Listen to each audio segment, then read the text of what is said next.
So we now move on to motion number 2, institutional racism at Westway Trust.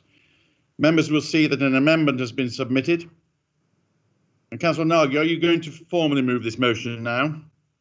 I believe I'm going to. I believe I'm going to do it, Mr. Yeah, I'm Mr. Mayor, I would suggest Councillor Mason to propose it. Councillor Nagy is not feeling very well, so I've agreed with Councillor Mason. Point of order. Point of order, Mr. Mayor. Mr. Mayor, what point of order are you raising? Councillor Mason, I didn't hear at the beginning of this council meeting making any declarations of any conflicts of interest, past or present. And the point is, if I'm not mistaken, Councillor Mason was employed at the Westway Trust many, many years ago before he was a councillor. But not only that, he was dismissed from their employment. And on top Thank you, of that, Councillor Palmer. You've raised your point. Councillor Mason, do you wish to declare an interest? No, I was employed over 25 years ago. I was not dismissed from the Westway Trust. Thank you. But it went to appeal. No, I now call upon read the Councillor Mason then to formally propose this motion. Mr. Mayor, it's timely that the council are offering an unreserved apology to the North Kensington community and especially to the African Caribbean residents. But I think it's wrong to deny any responsibility for the council trustees' part in failing to prevent acts of racism and discrimination against ethnic minority trust employees when there were people in the community and inside the trust who were campaigning for change to the management committee collectively and together, not least the Labour trustees who were on the board at that time. So I have nothing to prove to anyone in this chamber who were not there to witness what happened in those dark days of racism, discrimination and the abuse of power. And only myself and perhaps Councillor Blakeman are left who can testify to what happened inside the trust, and Councillor Atkinson, of course, who also challenged the injustices inside and outside the trust. Councillor Blakeman, in fact, who was a trustee from 1981 to 1996, has an important speech to make that speaks, I believe, to the control the council wielded over the trust. And I see that the Conservative group has struck out the part of the motion that speaks to substantial management and decision-making control by the council, something the documents I've in my possession do not support, and Councillor Blakeman's speech will clarify that. The evidence, of course, speaks for itself if anyone has bothered to read the Tutu report and do more than feel that they have to slide it aside in any way, and hopefully not to cover up the truth that staff and residents of different nationalities were made to suffer. There was an unhealthy, incestuous relationship existing between council and the trust for decades, as can be seen in much of the correspondence and certainly some that I've got in my possession. And the extract I'm going to read to you now I'll explain in a moment why I'm doing it. I have an extract from a letter dated the 9th of November to the council's chief executive, Derek Myers, from the late director of the trust of some 20 years. And in this letter, the trust director is defending himself against an accusation that is being made against him from a certain quarter. Although the extract does not concern that issue specifically, he goes on to tell Mr. Myers, after denying the allegation, he says in the letter, and I'm going to make this public after the meeting, incidentally, Mr. Mayor, he goes on, and this is repeated in many, many letters. You may not be aware, but from 1971 until 22nd of April 1998, the chief executive and town clerk and the director of finance of the Royal Borough were respectively the honorary secretary and honorary treasurer of the trust, and papers were sent to the town hall, and minutes of our meetings were taken and processed by the committee section. To my certain knowledge, whichever officer actually took minutes would report the outcomes to the chief executive and town clerk within a day or so of the meetings. This not only seemed reasonable and proper, but, for example, in Mr. Webber's day, which was the former chief executive, it often led to helpful suggestions and advice from him to me sometimes before and sometimes after the management committee meetings. And quite apart from the Royal Borough having 7 nominees on the committee, it is clear that officers also knew the full details of the trust affairs until the 22nd of April 1998. And the point of reading that which appears in many, many letters and documents, both between trust staff and the council and majority party trustees and the council, and in statements, is that they any time the trust felt threatened or wanted to wield power and influence, and sometimes it was against residents who wrote to the trust, the same paragraph, they trotted out that sort of paragraph to show their influence and power on the council. And as we can see the town hall evidence connection. I could read you more letters that on issues that say the same type of the same type of thing. So it is right, as I said earlier, that the council acknowledges the part it played in the wrongs that happened at the trust, whilst it had influence amounting to operational control, which of course this amendment denies, but in effect is the case, by means of the constitution and agreements and the secret working relationships between the trust, senior staff and the council over 40 plus years, secret from most of the residents they were supposed to be working for. And there are letters that actually discuss between the trust director and, for example, Judge Gerald Gordon, who was the chair of the trust at the time that the Subterranea rates affair was going on, where the connection and the power connection between the trust is ably demonstrated. So this of course is in the past, and it doesn't make any sense to deny these things because these documents exist. By the way, Mr. Mayor, when I gave evidence to the Tutu Foundation and told them the sorts of things I'm saying here, they said that they had access to the trust vaults to look at the records, but they couldn't actually find very much. And I said, well, I was told by a particular officer in the trust that the records had been cleaned at a period, but unfortunately for them, I was able to clean the records before the cleaner cleaned the records. So I was able to hand over a large file to the Tutu Foundation Trust, only a proportion of what they have that they have actually used and released in the report, and I believe that more will be coming. So. As I started by saying, I personally have got nothing to prove to anyone, really. It's like closing the door on for the community on a 25-year, 30-year debacle, and no one can undo what has been done, but you can at least own up to what your predecessors did, because as I said earlier, I'm not suggesting that anyone on the majority party side at the moment was there then, unless I'm mistaken. And as sure as eggs, denial will come back to bite, because unfortunately there is a large number of documents that to cover. Yeah. So in the end, Mr. Mayor, the jury of the public will always decide who speaks the truth on this issue. And whilst it is good that there is that there is an undeserved apology, and there is a recognition, and the leader has made a recognition that she is sorry for anything that our previous administrations may have been responsible for. We cannot move on as a council or as a community in North Kensington, and certainly the Westway Trust can't move on until this issue is resolved. A bit like the peace and reconciliation hearings that happened in South Africa when Nelson Mandela became president.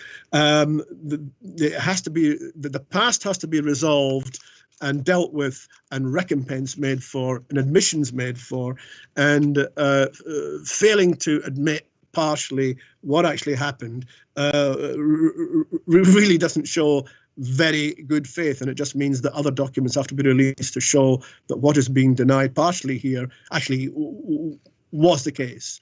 So I move the motion standing in my name. Thank you very much. Councillor Nog, you are now formally seconding the motion. Do you wish to speak, or would you want me to move on to other speakers? Thank you, Mr. Mayor, for acknowledging that it's really a very stressful situation. Just to concur with what's been said so far, and I hope this will be a start for a healing process for our residents in North Kensington. That's all what I have to say, and our council play the full role into acknowledging what's North Kensington being denied for the last 50 years. So I appreciate that this is acknowledged, and the process only started, and I don't want to go any deeper until be part of a solution for a long-standing problem. So that's all, and then I will give the way to other speakers, Mr. Mayor. Thank you so much. Thank you very much. So I now call the amendment. Councillor Sarin to formally move and Councillor Taylor-Smith to formally second. Councillor Sarin. I would like to move, Mr. Mayor. Thank you. And I would like to second, Mr. Mayor. Good. Councillor Sarin, you have up to 5 minutes to speak to the amendment.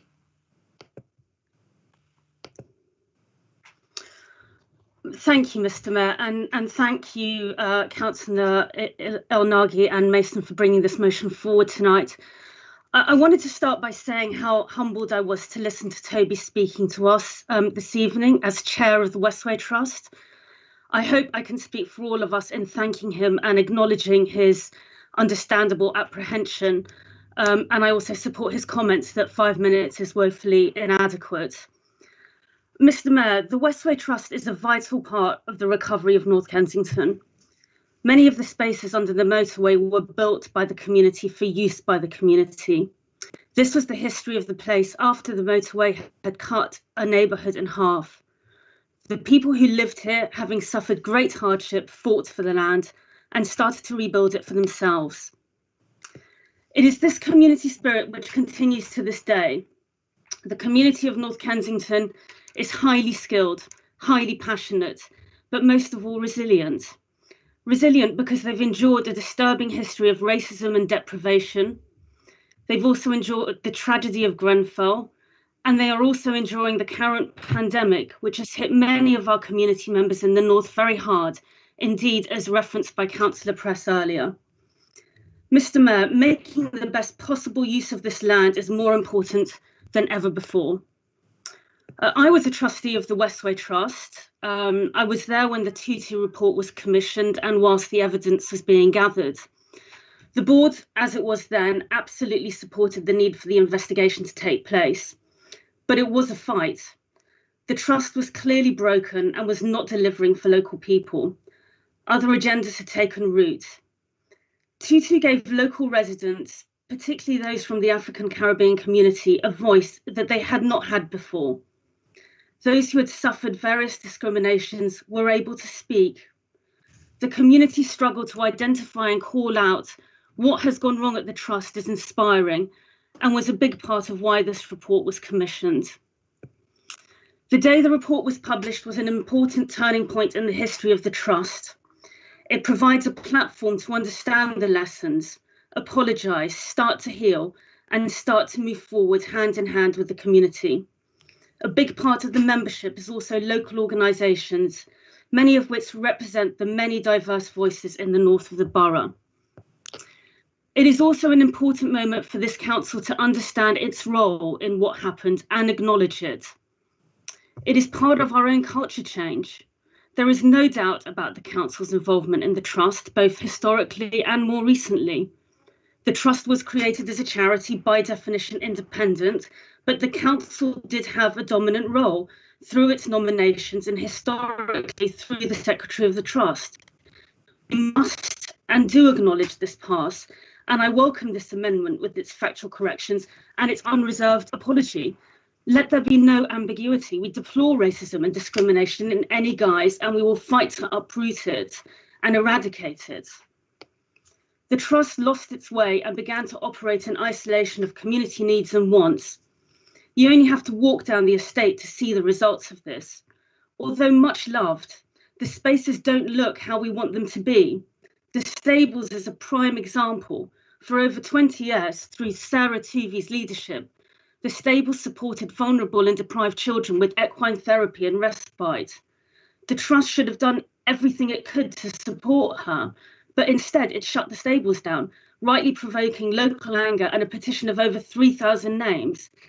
And now for 6 years, the land lies empty, the community deprived of this much-loved community asset. Just how the trust completely lost its way. There are some gems in the trust, good things that we need to build on. For example, the supplementary schools programme run by Val Patterson.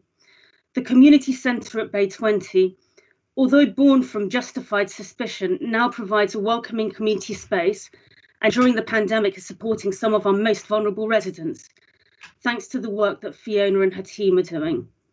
But all this makes clear what needs fixing.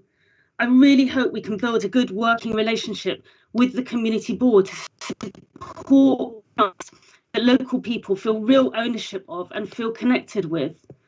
We want to move forward together to get these spaces working for the community and offer our support to this organisation, which, like many others, is struggling because of the pandemic. And I applaud the courage and devotion of the new chair and the whole board who have stepped up, and already good progress has been made. I do not underestimate the importance of the task or the challenge. I have learned through my 5.5 years at the Trust that change is hard. It always takes longer than you hope, and it's never a straight road. But I do hope we can look to the future now in true partnership with Toby Laurent Belson, his board and the community. And I hope we as a council can all unite to support this aim. Thank you, Mr. Mayor. Thank you. Councillor Taylor-Smith, do you wish to speak to the amendment? Yes, thank you, Mr. Mayor.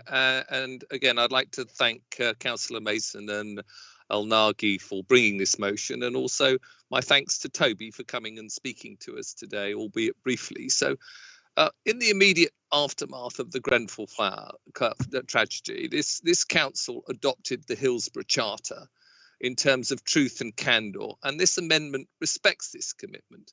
And it's very important that this council on both sides of the chamber offers an unreserved apology and acknowledges the part that it has played in the 2-2 findings. I mean, racism is such a blight on our society, and it has such a profoundly negative impact on our residents' lives. And there is absolutely no place for it in 2021, and we must seek to root it out wherever it exists. And it is all our responsibilities to tackle and challenge it wherever we see it.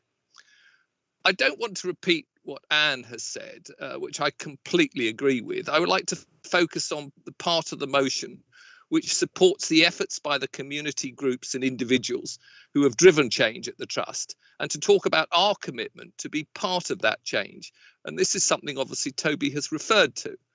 And this council commits to work collaboratively with the Westway Trust to ensure that our respective land holdings are used for the maximum possible community benefit. We as a council have 11 properties under the Westway, and actually the majority of those do meet this objective. We have the Pepper Pot, the Malton Road Hub, the pop-up retail units, and soon the Maxilla City Club. And these are four good examples of buildings we own and are using that directly will benefit the community. On Monday, I attended the first meeting of the Maxilla City Delivery Board, which oversees the work of the resident working group and the council officers, who are co-designing the community and adult social care centre in Bays 17 to 19 under the Westway. But this is not a problem that is simply bricks and mortar. And the unanimous agreement of the attendees was that the most important outcome will be building a foundation of a system of truly collaborative working between residents and the council, and empower the residents into designing and shaping future council space. Now, this is not going to be an easy process, and we're starting from a position of very low trust and a history of doing to rather than doing with our residents. And this is amplified as a reason for this motion. But, you know, we've started positively, and I'd like to highlight this project, both as not only a new way of working, but also of how we may collaborate with the Westway Trust on our land holdings. Like the Westway Trust, we also own property that generates income to support our services. And it's important to acknowledge that our corporate property department was sometimes too focused on income generation and did not adequately assess or appreciate the detriment to cherished community assets. And it was a charge that was also levied at the Westway Trust board too. And it is the reason behind the change of name of corporate property to social investment. But it's also the rationale behind the development of a new groundbreaking approach to our land and property holdings, where commercial considerations are not the primary consideration, but we also viewed as an enabler for the council policies and priorities. And that's not to say that income generation is now obsolete, and we have to incorporate it in our approach rather than making it front and centre. And our land holdings include a lease to a private school, which would be an interesting debate on the value to the local community or the value as a vital source of funding for council services. Social investment will not always mean community centres. Every councillor here will understand the importance of commercial income towards supporting vital council services. And sometimes that may well be the best option. But I believe that there's no better response to the findings from the 2-2 Foundation than to ensure that we do our best to make sure that our own property, not only just the property that we have under the Westway, but across the rest of the borough, is delivering the best outcome from our residents. So to conclude, Mr. Ware, we are one of the most diverse boroughs in the country, and it is something that we are inherently proud of here at the council. And this makes the findings of the 2-2 report all the more shocking. Therefore, this apology is incredibly apt and very timely, and equally, it's a commitment to work with the Westway Trust on our respective land holdings to ensure that we get the maximum community benefit. Thank you. I beg to read. Thank you. Councillor Ali, do you wish to speak? Yes, thank you, Mr. Mayor. I wish to speak to support the motion, Mr. Mayor. Thank you, Mr. Mayor. If I were to speak about my experience as someone who's been in the north of the borough, North Kensington, I've been working in the field of communities as well as education, housing, and anything else that's got to do with the non-profit organizations as well as charitable. I think I have the right to speak to this motion and actually support as someone who has experience of more than 1/10 of a century, Mr. Mayor. I have been looking into the what the Westway has been claiming that they have been doing and the report itself. So if I just give you a summary of what the Westway has been claiming that they do, they said we exist to work together with the local community to enable North Kensington to thrive. They also say, Mr. Mayor, we dedicate ourselves to the well-being of vibrant community, and they also have a good vision, as it sounds. The Westway Trust's vision is sustainable well-being in the north of North Kensington, and they divided, Mr. Mayor, into 3 parts: social well-being, environmental well-being, as well as, more importantly, economic well-being.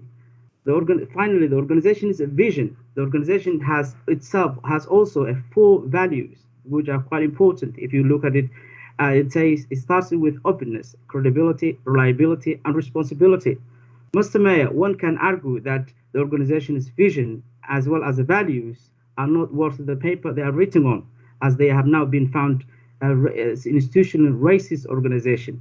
And I think this we need to look into in the long term. I think it's about time, Mr. Mayor, for this organization to change, and the change must come and no later than sooner, because we need this change sooner than later.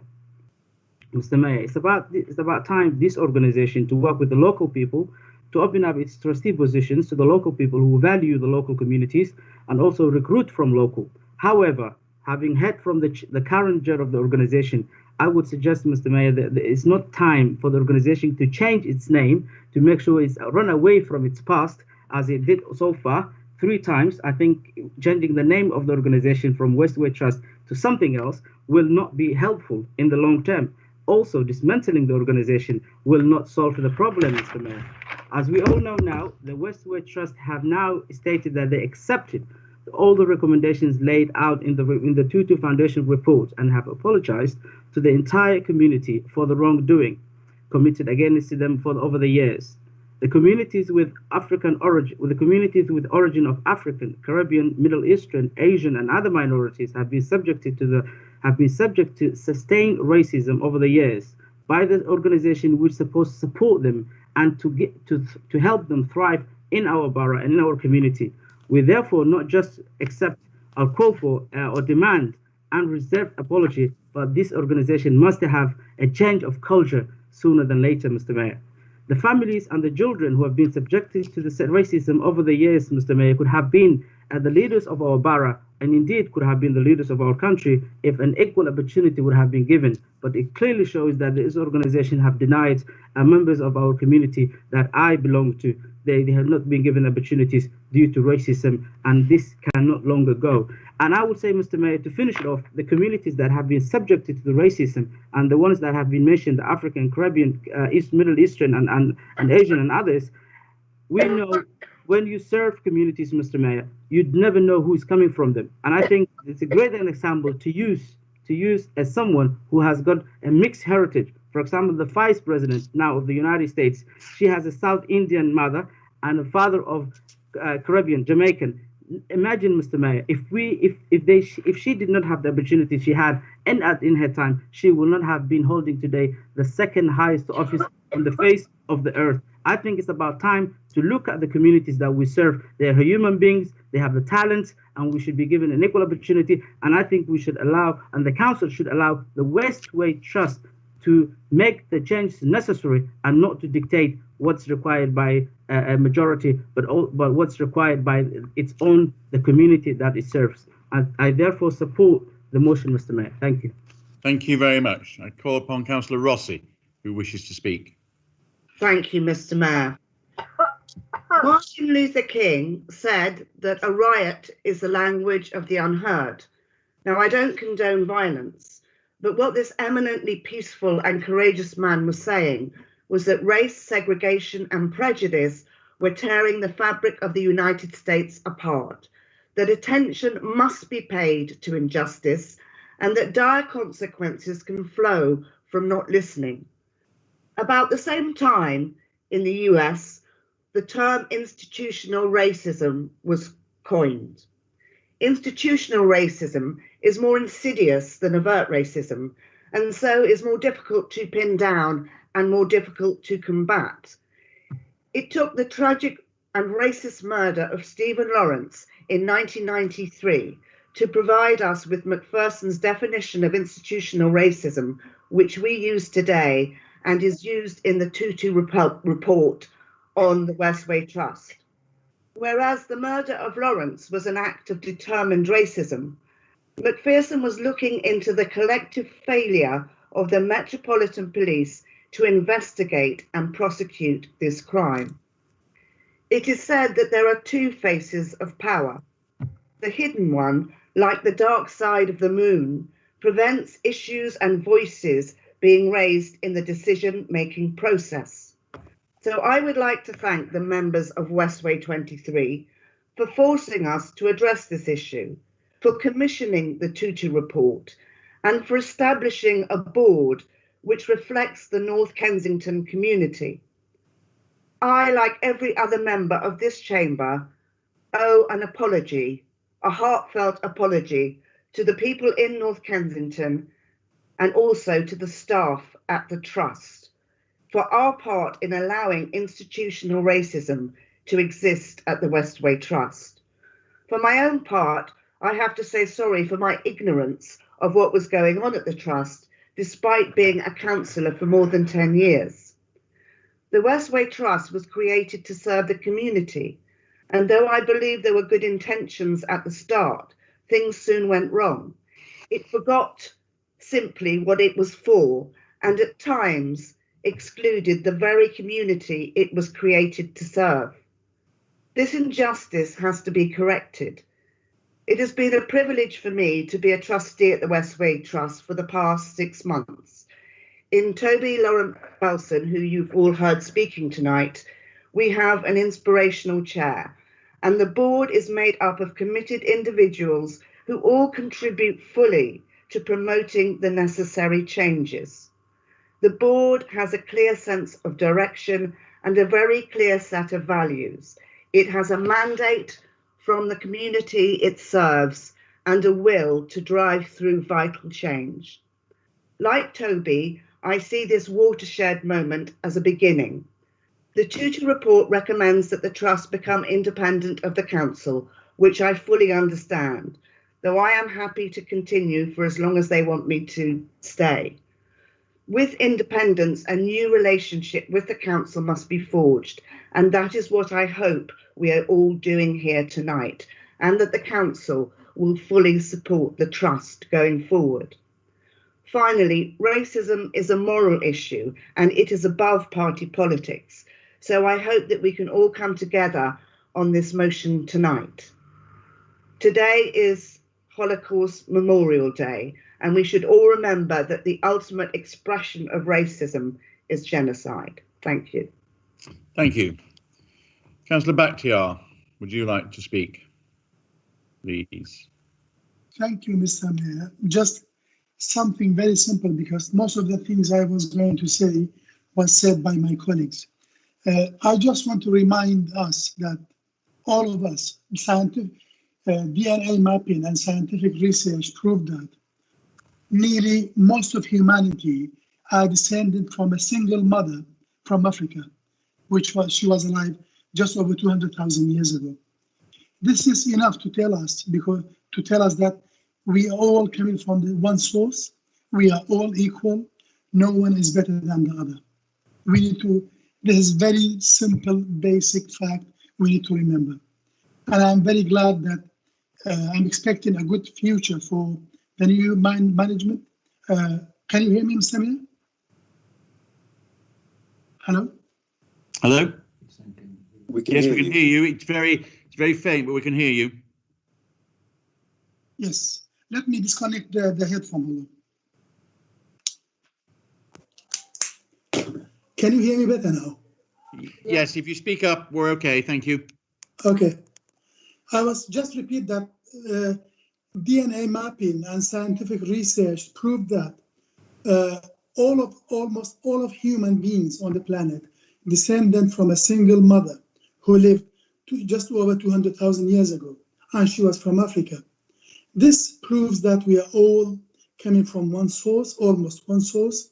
We are all equal, and I am optimistic that the new management or the new trustees of the Westway Trust will do what they ought to do for their communities in North Kensington, and we all are here to support them in any way they need us to be there. Thank you. Thank you. Call upon Councillor McVeigh to speak, please. Thank you, Mr. Mayor, and thank you to fellow councillors for some really heartfelt and excellent speeches just now. This is the one motion that I really wish we were actually in the physical chamber for, because I'm sure there would be many members of the community in the gallery for this motion. And if they were, I would turn to them, and I think we would all acknowledge them and thank them for all they have done to highlight this injustice and to bring about positive change in the Westway Trust. And if it's okay, I just want to name a few of them who I've come across that spring to mind in an acknowledgement of their hard work. And first of all is Toby, who spoke earlier and who's now chairing the Trust, doing, as Ms. Mary-Therese said, a very focused and great job. And Tanya and Piers, Angela, Niles and Esme, Shireen, Eve, Tom, Ed, Huey, Marcia. And here in this council, there's Anne and Monica, and more recently, Marwan and Mary-Therese. So thank you to all of you, and of course the CAG, and to many, many others who've also been involved in highlighting this issue and acting on it and bringing about change. I live in the area of the Westway Trust and know it well. It's a huge physical entity that dominates the area. And when I became a councillor in 2018, I also became a trustee and strove alongside others to try to bring change to the Trust and working through precisely some of the issues that are highlighted in the report.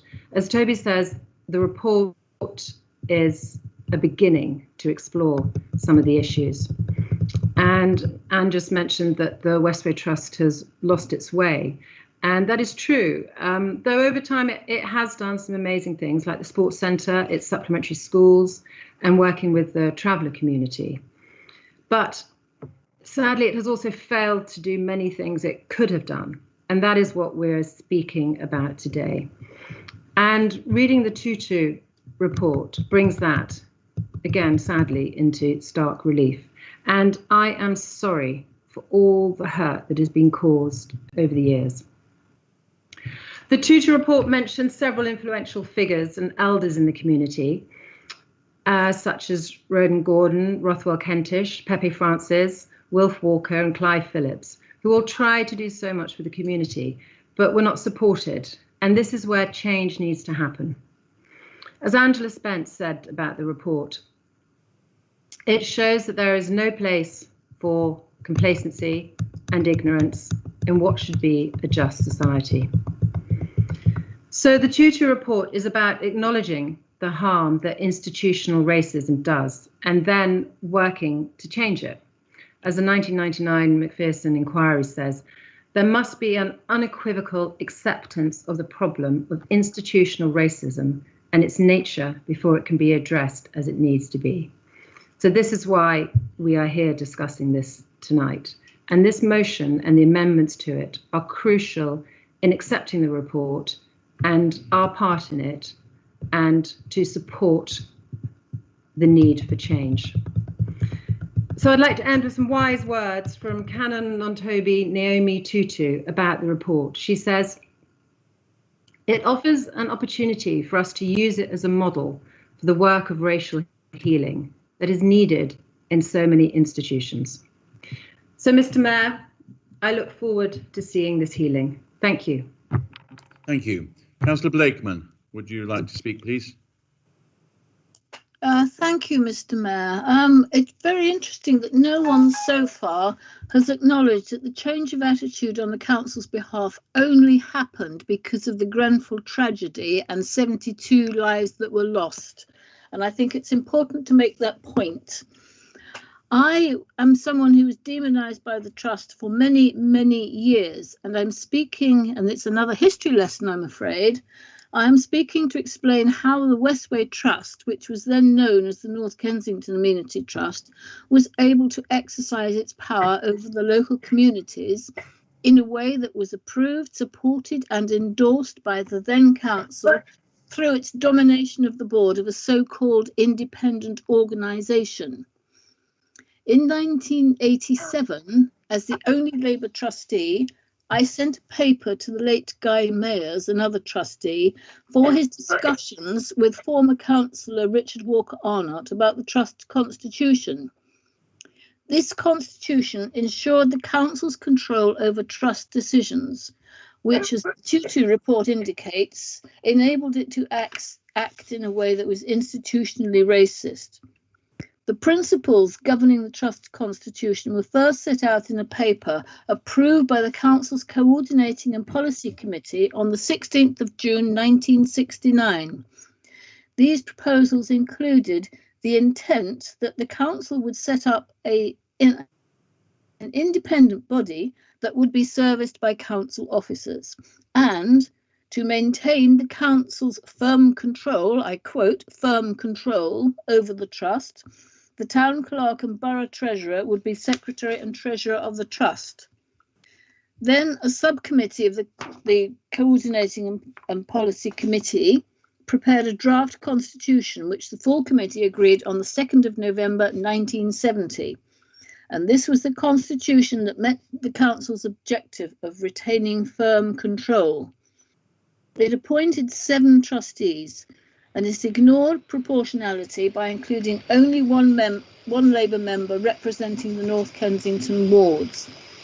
There were 7 community trustees and an independent chair with 2 votes in the event of any tied vote, who had to be approved by the council, and one long-serving chair, for example, was a former Conservative councillor.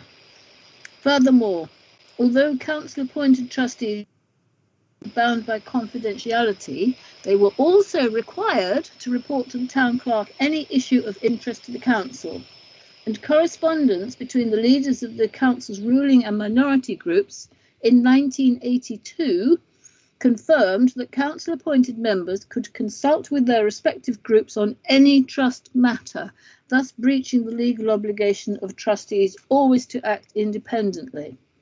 Finally, the trust constitution could only be changed with the approval of a 3/4 majority of the Board of Trustees, meaning that it was impossible to change the constitution against the council's wishes. And it was this defective constitution that enabled the trust, with the full support of the council, not to be locally representative and not to operate for the benefit of the communities it was intended to serve. In other words, to be institutionally racist. And to help and to heap greater ignominy on this, the council decided that any benefits derived from the trust must be allocated across the board to the whole of the borough and not just the communities affected and devastated by the Westway. So I support the motion. Thank you, Councillor Blakeman. I'd now like to ask Councillor Siren if you'd like to sum up the amendment.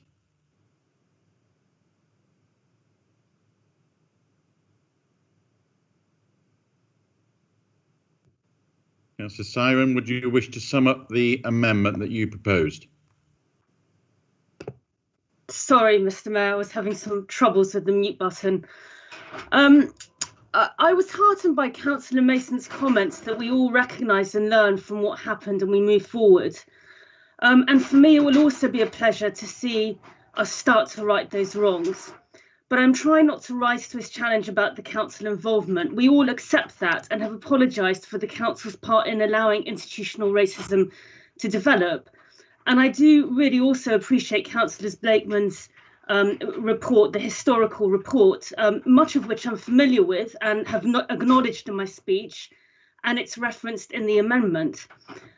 I also wanted to echo Kim's comments about our commitment to work with the Trust to use these spaces for maximum possible community benefit. And I also wanted to touch on Councillor Ali's comments about wasted opportunities, which I just found really get to the heart of what this is all about, and no more, Mr. Mayor.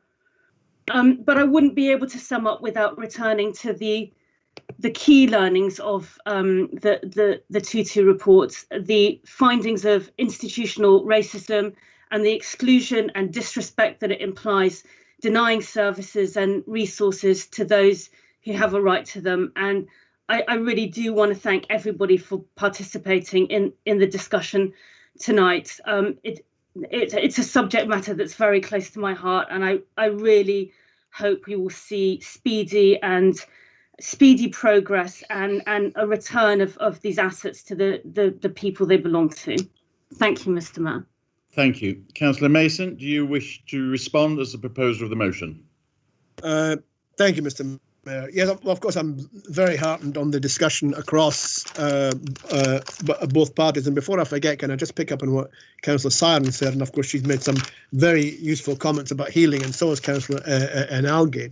But she just finished up by saying that, of course, the council recognises that services, because of institutional racism, which we all accept happened, were denied to the local community. But of course, the motion, the amendment takes that out of the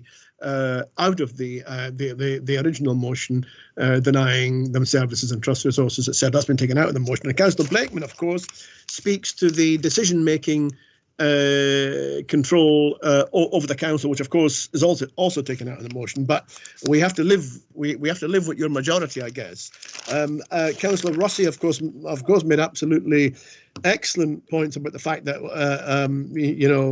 that the racism, McPherson, the Westway 23, of course, who measured on this, and without Niles and Toby, we probably would not, of course, have had the investigation into this, and would have probably gone on for another 10 years with the sort of battles that we saw between the local community and the Westway Trust.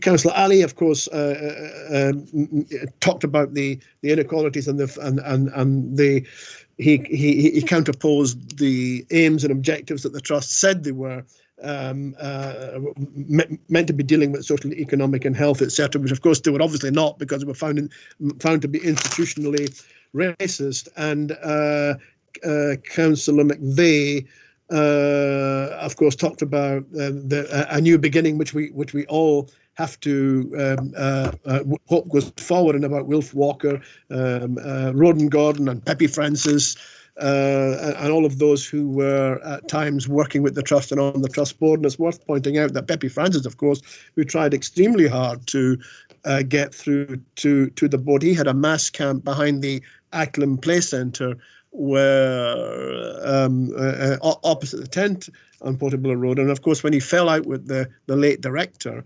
effectively retaliated by bulldozing his base, and by sending him legal letters on his banned rehearsals, which was on Trust land at Acklam Road, which of course Councillor Atkinson wrote a letter to the Trust and the Council challenging that. So a lot of people were involved in the past, and many of them were hurt because of what we now know as institutional racism. And we hope that the new, and I do recognise that Toby and the new, what was the Westway 23, the new regime, will hopefully take forward. It's going to be a huge job, of course, because it's quite difficult to turn a huge ship around. It's been moving in one direction. And Councillor Taylor Smith talked about properties, and how we need to, how the council and the trust presumably needs to move from, or has moved from, the corporate property element to social investment and so on. And yes, of course, and I recognise entirely that none of this probably would have happened if it hadn't been for what happened at Grenfell and the 72 dead who we're still looking for justice for. Everything has moved because of that. So, as I've often said before, again and again in many different meetings, that 72 people had to die to make the changes that are now happening.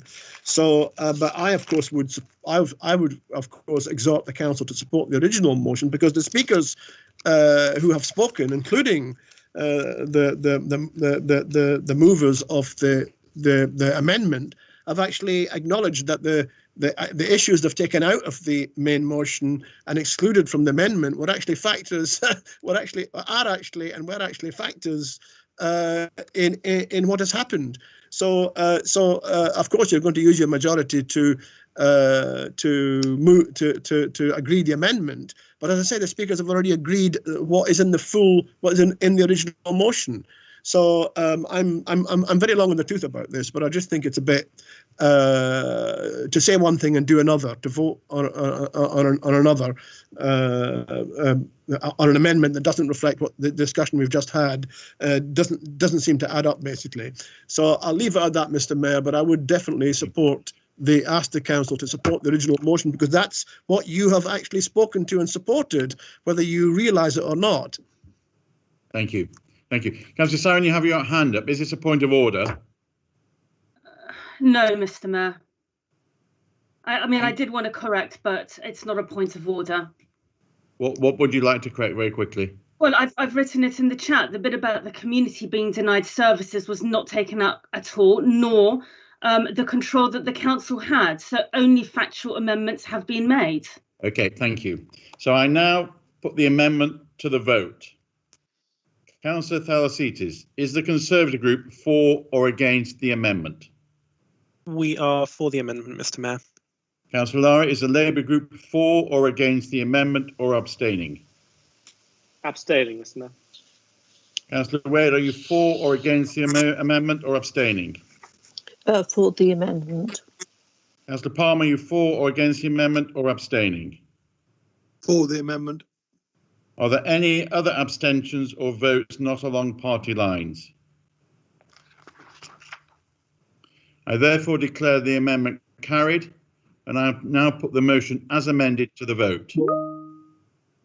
Councillor Thalasitis, is the Conservative group for or against the motion as amended? Yeah, I was going to say, before I answer, I can see that Councillor Press has put a note in the chat, and I wanted you to, well, I suggest we deal with. you, Councillor Falasitis. May I speak, Mr. Mayor, to the motion as amended? Well, I had actually moved to a vote, Councillor Press. I have done quite a fair cross-section across both parties in the chamber of this. I have now moved to a vote, so I think it will be improper to take another speech. I will give you 1 minute, please, and then I must go to the vote as I've already started the vote. Councillor I Press. only wanted to, now it has been amended, just acknowledge the importance that this council has acknowledged its history and offered an unreserved apology, and the fact that I don't think this would have happened if in any council leadership prior to 2017.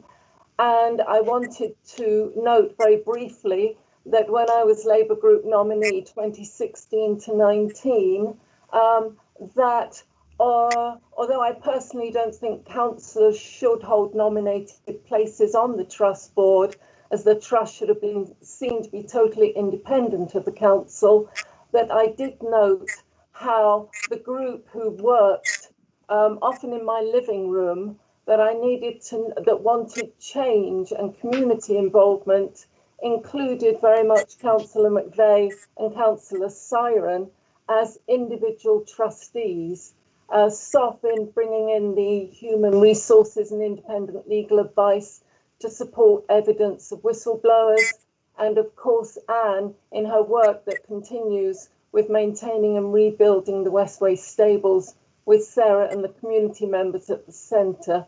So yes, this council needs to apologise unreservedly, but as an institution for the past. But I also note that individual councillors from both sides of this chamber have, can and should in the future make important individual contributions and support the new community board, the new chair and board members in any way we can. I attended the AGM last month and I felt privileged to be part of such a meaningful and insightful event, and how much has been achieved in such a short and difficult time by Toby and the new community board. So all councillors, if you don't feel familiar with the changes the current board has already made, please make yourself familiar as assistance by all individuals would, I'm sure, be welcome. And thank you, Mr. Mayor. I didn't want to speak on that before. Thank you. So I do now move to the vote. I declare the amendment carried and I put the motion as amended to the vote. Councillor Thalasides, is the Conservative Group for or against the motion as amended? We're for the motion as amended. May I apologise for introducing Councillor Press. I know that you chair the meeting, Mr. Mayor. Thank you. Councillor Lowry, is the Labour Group for or against the motion or amended as amended or abstaining? You're for. Councillor Wade, for or against the amendment? Councillor Palmer, you for or against the motion as amended or abstaining? For. Are there any abstentions or votes not along party lines? I declare the motion as amended carried.